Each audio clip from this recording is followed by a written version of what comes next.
मुख्य अतिथियों द्वारा दीप का प्रज्वलन होते हुए कार्यक्रम का विधिवत शुभारंभ।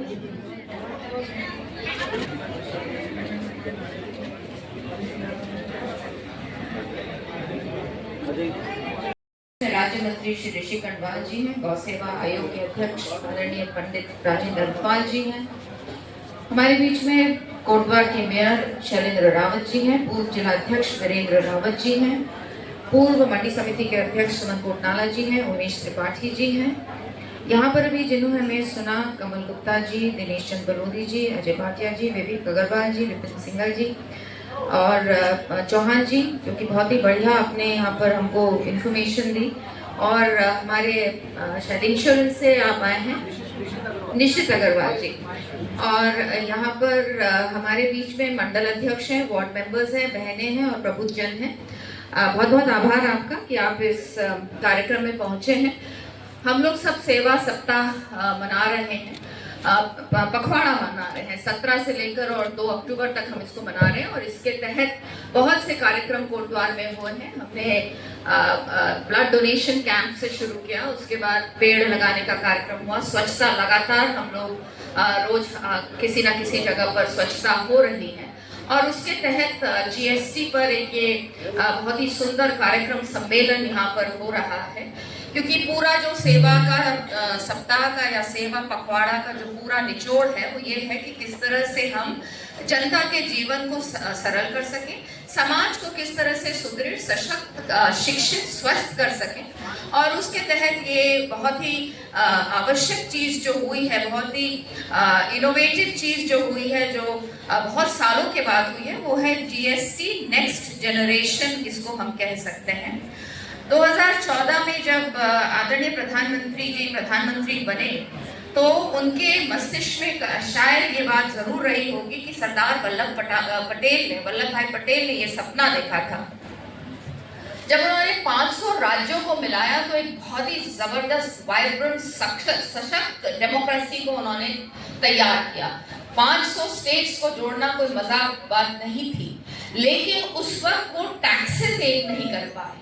हर स्टेट ने अपने हिसाब से इनडायरेक्ट टैक्सेस लगाए, मानक रखे, तरीके रखे, तो टैक्सेस एक नहीं होने के कारण इकोनॉमी को जो बूस्ट मिलना चाहिए था, इकोनॉमी को जिस तरह से आगे बढ़ना चाहिए था, वो नहीं हो पाया।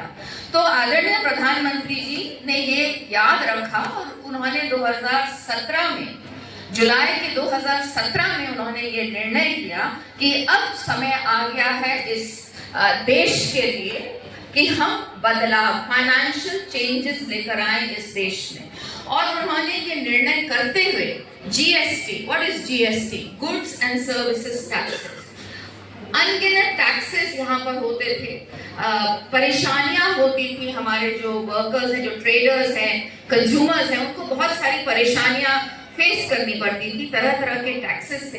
तो जब जीएसटी आया, पहले हम भी कोई नहीं समझे, लेकिन जब हमने उसको बारे में जानना शुरू किया, एक सिंप्लीफाइड टैक्स का एक फियर होता है और सब साल के अंत में दौड़ते रहते हैं। सो इट्स सिंप्लीफाइड टैक्स को सिंप्लीफाई करने का ये बहुत ही सुंदर प्रयास 2017 में आदरणीय प्रधानमंत्री जी ने किया। और उसके कारण हम सारे टैक्सेस को एक छतरी के नीचे लेकर आ पाए। तो इंडिपेंडेंस के बाद पहली बार ऐसा हुआ था कि फाइनेंशियल इतना बड़ा चेंज और जबरदस्त चेंज आदरणीय प्रधानमंत्री जी लेकर आए और इट इम्पैक्टेड द इकोनॉमी को इम्पैक्ट हुआ और इकोनॉमी ने अच्छा करना शुरू किया। Of course there was resistance, but उसके बावजूद, जैसे अभी बहुत से लोगों ने यहाँ पर जो व्यापारी भाई हैं जिन्होंने बात की है, उन्होंने इस बात को बोला कि भले ही उसमें दिक्कतें थी, डिसिप्लिन की आवश्यकता थी जो शायद हम में नहीं था, वो डिसिप्लिन इस जीएसटी की वजह से ट्रेडर्स में भी आना शुरू हुआ। एंड सफल होने के लिए अगर कोई चीज चाहिए वो डिसिप्लिन चाहिए। आप कुछ भी कर लें, लेकिन अगर आपकी फाइनेंशियल डिसिप्लिन नहीं है, बाकी डिसिप्लिन तो छोड़ दीजिए, financially if you are not discipline, तो फिर आप आगे बढ़ ही नहीं सकते हैं। तो इसलिए फाइनेंशियल डिसिप्लिन की वजह का फायदा हमारे व्यापारियों को हुआ। और जैसे चौहान जी ने बताया, it has been exciting times for people who want to do something, सरकार ने आपके लिए चीजें